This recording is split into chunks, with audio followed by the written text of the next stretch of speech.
मेरी जान,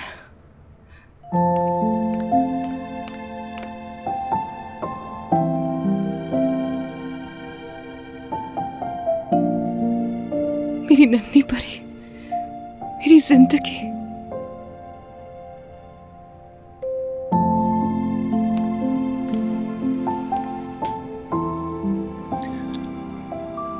ये गाड़ी में बैठते ही सो गई। तुम्हें याद होगा, हम गाड़ी में इसे सुलाया करते थे जब ये छोटी थी। अक्सर हमें लॉन्ग ड्राइव पे जाना पड़ता था इसे सुलाने के लिए, ताकि ये गहरी नींद में चली जाए। ये आइसक्रीम खाने की जिद करती थी, लेकिन सो जाती थी फौरन। और जैसे ही मैं इसे गाड़ी से निकालता था, ये फौरन उठ जाती थी। अभी ये तुम्हारे बाबा के घर रुकना नहीं चाह रही थी। मुझे इसे यहां लाना पड़ा। कह रही थी कि अपने रूम को मिस कर रही है, तो मैं इसे यहां लेकर आया और इसे सुला दिया मैंने।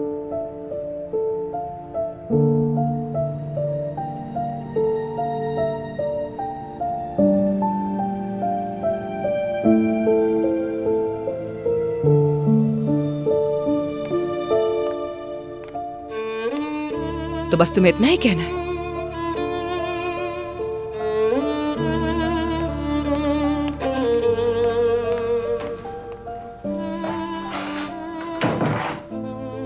अभी मेरी बात कंप्लीट नहीं हुई। ये सिर्फ डेफ्नी के बारे में था। मैं जानना चाहता हूं कि तुम्हारे दिल और दिमाग में क्या चल रहा है तुर्कान।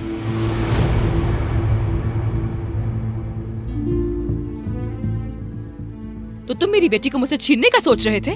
क्या तुम्हारा यही ख्याल था? हाँ? मैं डेफ्नी का बाबा हूं, लीगली भी मैं उसका बाप हूं। मैं तुम्हें इन्फॉर्म किए बगैर उसे कहीं भी लेकर जा सकता था और फिर तुम उसे ढूंढती रहती, लेकिन मैंने ऐसा नहीं किया क्योंकि मैं अपने अल्फाज का पक्का हूं। मैं जबरदस्ती किसी को नहीं रखता। देखो जरा, डेफ्नी अपनी मर्जी से ऊपर सो रही है। तो तुम मुझे हर वक्त हर हालत में धमकी देते रहोगे क्या? चिल्लाओ मत। पहले तुमने मुझे उमर की धमकी दी और अब तुम मुझे मेरी बेटी की दे रहे हो। मैं तुमसे कह रहा हूं, चिल्लाओ मत। डेफ्नी ऊपर सो रही है, कहीं ऐसा ना हो मैं अपनी लिमिट्स भूल जाऊं। ठीक है तुर्कान? मैंने कंप्लेन नहीं की, लेकिन चाहता तो कर सकता था क्योंकि तुम मेरी वाइफ हो कानूनी तौर पे। क्योंकि मुझे लगता था कि मेरी वाइफ तो इनोसेंट है। अगर चाहता तो तुम्हें जबरदस्ती अपने पास रख लेता, अगर मैंने तुम्हारा ये नेवर एंडिंग वाला लव अपनी आंखों से ना देखा होता। कारताल वो सब उसे जान छुड़वाने के लिए किया था। तुम उस मामले को खत्म करने नहीं, बल्कि हमारे मामले को खत्म करने गई थी। You used me। नहीं, ऐसा बिल्कुल मत सोचो प्लीज। ऐसा क्यों नहीं तुर्कान? मैंने तो तुम्हारे जख्मों को भरने की हर मुमकिन कोशिश की ताकि हम खुश रह सके। तुम गिरी, मैंने उठाया तुम्हें। जैसे ही डेफ्नी इस दुनिया में आई, मैंने उसे अपनी बेटी मान लिया ताकि तुम्हें किसी मुश्किल का सामना ना करना पड़े तुर्कान। मैंने उसे बड़ा किया, वो चली मेरा हाथ पकड़कर। लेकिन तुमने क्या किया? उमर के साथ मिलकर तुमने मुझे धोखा दिया। जैसे ही वो तुम्हारे सामने आया, तुमने बीच रास्ते में मेरा हाथ छोड़ दिया, मुझे अकेला छोड़ दिया, है ना? नहीं, मुझे तुमसे मोहब्बत है कारताल। तुर्कान, मैं हूं इस काबिल कि मुझे प्यार किया जाए। यहां बहुत लोग मुझसे प्यार करते हैं। मुझे तुम्हारे इस प्यार की जरूरत नहीं। जानता हूं तुमने प्यार किया, लेकिन एक बीवी की तरह नहीं, बल्कि एक दोस्त की तरह किया।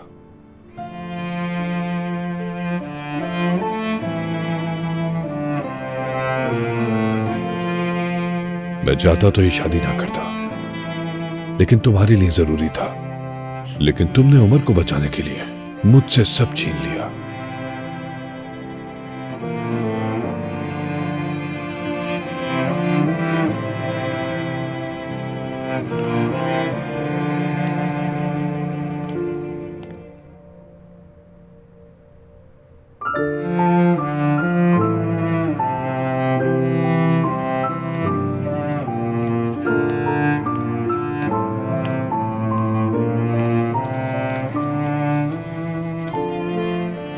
मान लो कि तुमने हमेशा उसको प्रोटेक्ट किया, मुझे कभी प्रोटेक्ट नहीं किया।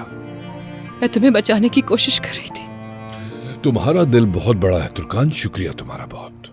तो फिर अब तुम अपनी कंप्लेन वापस मत लेना, उसको जेल में सड़ने दो। बस यही एक रास्ता है कि मैं तुम्हें डाइवोर्स दूं। अब ये मेरी शर्त है तुर्कान।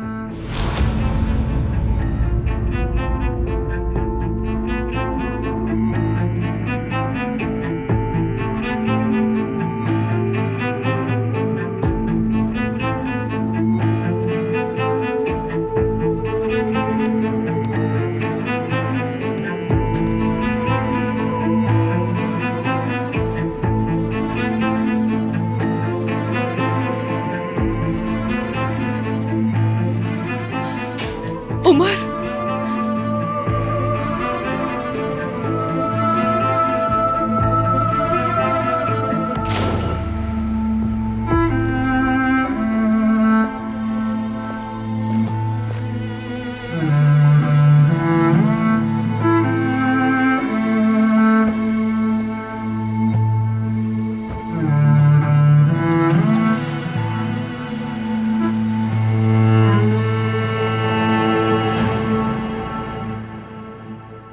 चलो बेटा, अब अपना हाथ उठाओ किरास। शाबाश, इसे ओढ़ लो।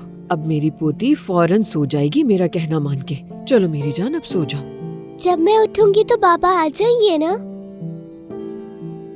पहले सोना है, फिर उठना है, फिर दोबारा सोना है, उसके बाद तुम्हारे बाबा आ जाएंगे। उफ, अब कितनी बार सोकर उठना होगा कि बाबा आ जाए? देखो बेटा, तुम्हारे बाबा जल्द ही तुम्हारे साथ होंगे।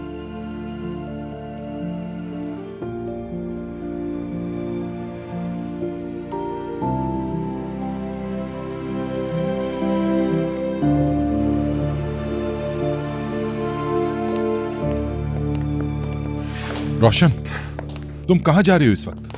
तुर्कान के पास।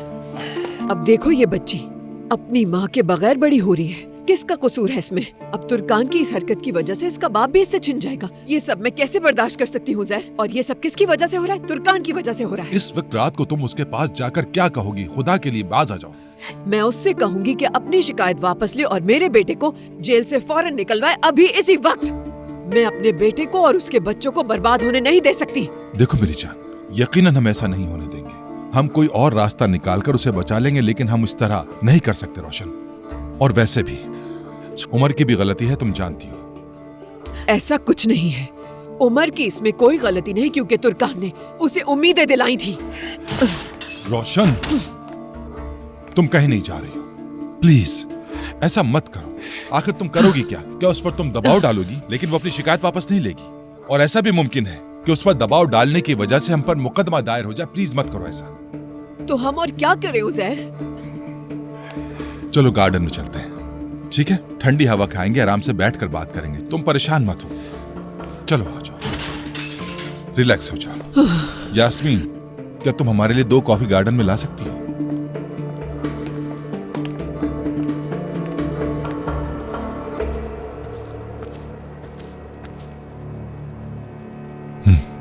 दरिया आ रही है, लगता है हमने उसे जगा दिया।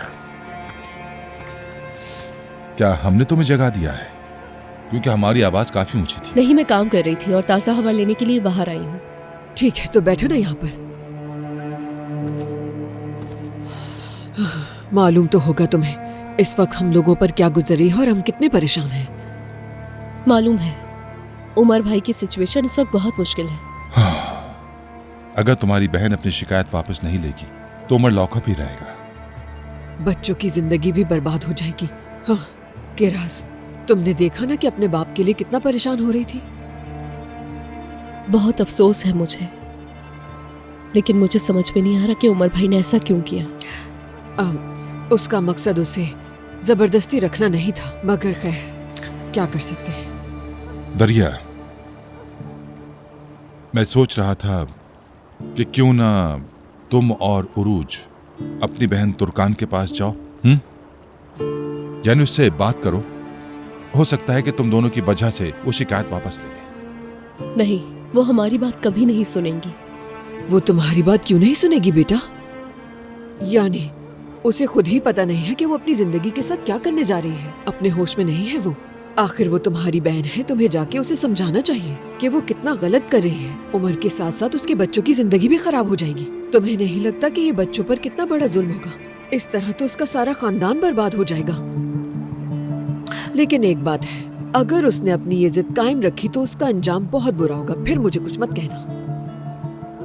इसका क्या मतलब, मैं समझी नहीं। तुर्कान ने बुरी तरह मायूस किया है मुझे।